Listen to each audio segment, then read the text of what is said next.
มาส่งถึงพี่น้องผู้ปันแห้งเสียงขาวเขาตามมตาเสียงอยู่ขาออวันเมื่อได้ตกแม่อยู่ในวันที่17เดือนธันวาคมปี2026เขาเลยบอกดัง2หัวข้อข่าวเสียที่มาต่างถึงนี้พี่น้องผู้ปันแห้งเขากว่าอยู่ขาออหัวข้อข่าวที่1ก็ต่างก้นล้อมเข้าเมืองผาญากาบริหารไทยยาติยอบ16เกาะแบบที่เป็นกวนไตหัวข้อข่าวที่2พีกึ่งกลางอย่าหลวงรถไฟผ่าสายกาเปลี่ยนไฟลูกใหม่ตีกรุงเทพมีคนอุดตาย8เกาะบาดเจ็บ30บาทว่าในข่าว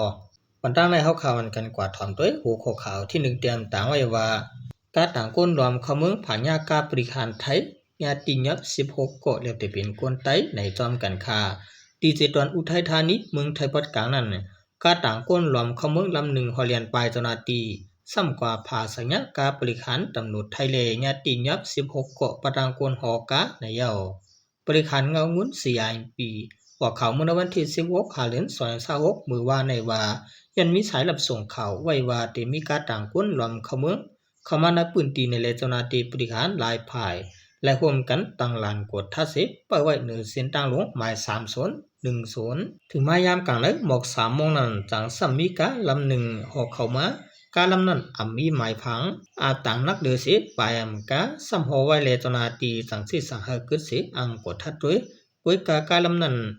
คำกึดเสียเอายิงเขียนหัวกาไว้เสียเลียนไปการลำนั้นคำกึดเสียมกายิงเขียนหัวไว้เสียเลียนไปเจ้าหน้าที่ก็ลำจำต่างหลังเมื่อถึงกว่าติในปอกนองช้างเสตวนนองช้างเข้าทางยาวไกลหมอก20 กิโลเมตรการลำนั้นซ้ำกว่าภาษาการบริหารแทงลำหนึ่งกัดการเจ้าหน้าที่เขาตุ้มเติมมาเจ็บว่าไหนจ้าง10 กว่าตั้งนายเอาเลยการอะไรปันเจ้าหน้าที่เขาติยบคนหัวกะเป็นคนไทยอายุ32 ปีภายหลังการนั้นหลักล้อมต่างคนมาเต็มปิกมีอยู่15ก่อต่างยิงต่างใจอายุหมอก18ถึง30ปลายมีไว้คามเมืองเสก่อเจ้าเขาลาดว่าเขาเป็นคนเมืองมันก็ลาดเลยว่าเป็นคนเมืองเหลอชื่อเขาแต่ว่าใจเหลียงใจหลู่ใจล่าใจวันผิวนางถวยนางมูเสียงอุในเลติเป็นคนไตในเยาชื่อเขาลาดว่าไปตั้งในเถินเสกเขามาดังเสตวันเก่งหายปอยมีการมาหับในเยาคนหัวกาแต่ลาดว่าตาปุนมันใจแต่กว่าหับเอาทีเวียงกำแพงเพียดเสร็จเลยส่งปันตีเวียงปานไล่อุทัยธานีในกาจังตายก็เลย1,000 บาทกุ้ยในเยาเจ้าหน้าที่เขาเลยติยับตั้ง16เกาะปะตังกาลำ1 ฟวน 2 ลูกเสกกว่าไว้ตีห้องบริหารนองช้างเดี๋ยวตั้งพิดว่าโดยคนดำขบวนพิษหมายมีเสเดสิบจับจ้ำล้ำซ้ำผู้เกี่ยวข้องแทงว่าในค่าผมมาถามด้วยจื่อเดแลบที่เป็นไตในค่ะเนาะ10 เสนียวเขาข่าวกันกว่าถามด้วยหัวข้อข่าวที่2เต็มต่างไว้ว่าพีกึ่งกลางอย่าหลวงรถไฟผ่าเสือกะเป็นไฟลูกใหม่ตีกรุงเทพมีคนอุตายเป็ดก็บาดเจ็บ30ปลายในจอมกันค่าเมื่อวันที่16เดือน2026มือว่าในยามบ่ายวันหมอก3 โมง40 นาทีนั้นที่เวียงหลวงกรุงเทพเมืองไทยเปลี่ยนเพกกึ่งกลางอย่าหลวงรถไฟผ่าสายกาปาดเปลี่ยนไฟลูกใหม่เลยมีคนอุตายเป็ดก็บาดเจ็บ32ก็ว่าไหน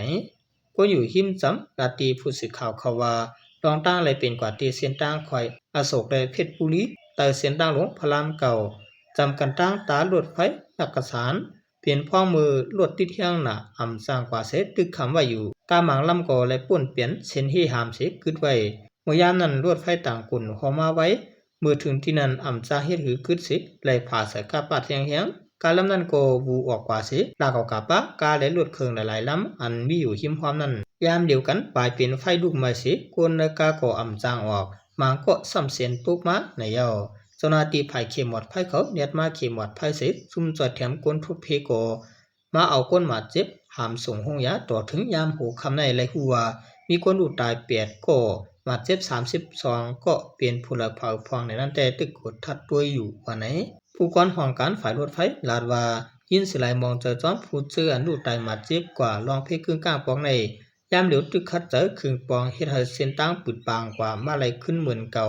รองตั้งอันใดเป็นเพกึ่งกลางก็ยันปืนหลดกาคำไว้เหนือเส้นตั้งและเจ้าคือเหตุเส้นตั้งวางลงตีเตมันหมายมีให้หามไว้ลูกกาแต่ไหลขึ้นไว้ห่างไกลกันตั้งรถไฟหมอคานมีดาหรือเส้นในก็ตึกกดทัดไล่หัวย่อยมันอยู่เมื่อหนังตั้งไว้รถไฟเลยลองป่วนเป็นหมายมีเส้นตั้งเจียมเส้นในเยา สนาตีฝ่ายลวดสายโกลาดวายินเสไลมองเจอจ้อมลองเป็นเพกึ่งกลางลงในกุนตะก้นลูดตายฉะนั้นตั้งฝ่ายการทับพ้องเพกึ่งกลางเตกำแถมบันยีก็แล้วตาเงิน1,500,000 บาทตาผู้เลยมาเจ็บฉะนั้นซ้ำกายุยักเยก็แล้ว80,000 ถึง 500,000 บาทจอมพ่องหลวงก็มีความสั่งหาห้องยากูตีลุ่มละยดยาบันผู้มาเจ็บฮาลีที่สุดว่าในคาออตอนดาข่าวเงาสองหูข้อข่าววันเมื่อไหร่ก็เป็นกว่าที่ในเมืองไทยหนังกันในคาออยืนสุดมาขอบใจนำถึงพี่น้องเขาเจริญเป็นผู้เตรียมข่าวแลผู้ทำข่าวเขาตามหมดตาเสียงอยู่คาออมาสูงตาเสียงคา